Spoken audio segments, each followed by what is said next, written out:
I was raised to believe that the Bible is the inspired word of God, the perfect guide for Christian living, the best resource for compassionate, Christ like behavior. But then what do you do when you realize that the Bible depicts God as commanding his people to perform actions that we would consider to be morally evil in any other context? Consider Deuteronomy 20 as an example. This is a passage that describes God directing the Israelites on their entry into the promised land. Unfortunately, the land is already occupied with people who must be dealt with.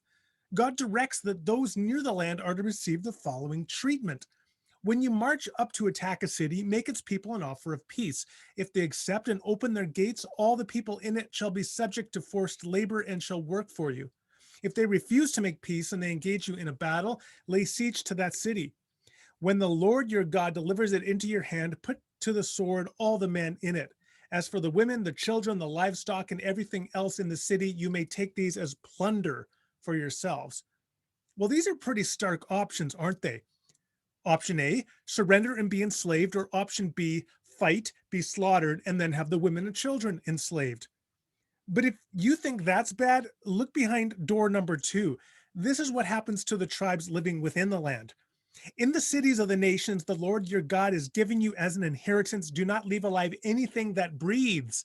Completely destroy them. The Hittites, Amorites, Canaanites, Perizzites, Hivites, Jebusites, as the Lord your God has commanded you.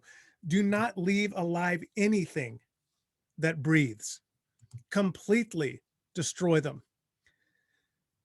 So here's an obvious question. How do we reconcile directives like this with our belief that the Bible is the inspired word of God that schools us in the excellent love of one's neighbor? Well, one way to go about it is what I call demonization. You say, well, generally that applies, but not to this group because this group was so wicked that they had to be destroyed completely. This is the way that Gleason Archer puts it. The loss of innocent life in the demolition of Jericho was much to be regretted, but we must recognize that there are times when only radical surgery will save the life of a cancer-stricken body. So there you go. You can justify eradicating an entire population if you label that population cancer. If you think of Canaanite toddlers, Canaanite infants as cancer cells, then it's not so bad.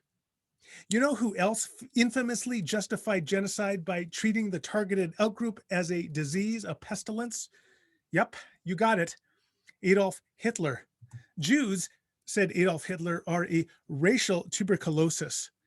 Even children and infants. That's why you need to kill them all. Jews are tuberculosis. Canaanites are cancer. I can't do that. I'm sorry, but I can't follow Gleason Archer and so many other Christians in demonizing an entire people to justify their eradication. Romeo Dallaire, the former head of United Peacekeeping Forces in Rwanda during the 1994 genocide, explained it better than I ever could. One day, I was coming between the lines, and there was a young boy about 3 years old on the road. And what the extremists used to do was put children in the middle of the road to stop convoys, and then once the convoys stopped, then they would attack it and kill and steal the stuff. And so this boy's up ahead, and I'm expecting to be in an ambush, and so with a couple soldiers, we stop, jump out, and there's no ambush. And so we go to the huts along the road there, and we start looking inside, yelling for people to come and take care of the child. And in the huts, the bodies have been decaying for weeks and half-eaten by rats and dogs. And so we're going through these huts and all of a sudden realize that the child's no more with us. So we go back and find him in a hut where there are two adults, male, female, and some children who are in advanced decay. And he's sitting there in a corner as if it's sort of like his home. He's comfortable and couldn't figure out how come he had not been killed. And so I took that child and I brought him to the middle of the road and I looked at him and his stomach was bloated and he had scabs and flies and dirt and rags on. But then all of a sudden I looked into his eyes. And what I saw in his eyes was exactly what I saw in the eyes of my 3-year-old at the time. They're the eyes of a human child. And they were absolutely no different one from the other. They were both human children. Look into the eyes of a child, Jewish, Tutsi, Canaanite, it doesn't matter which, and tell me that genocide is ever a good thing. So demonization just doesn't work. But then what? Well, what if we are reading the text wrong? What if you don't have to sacrifice your moral intuitions to follow God? What if when Jesus came, he impacted all of history forward and back like the ripples spreading out from a pond? What if he changed the way we view all our neighbors? What if he changed the way we view our enemies? What if he even changed the way we view God?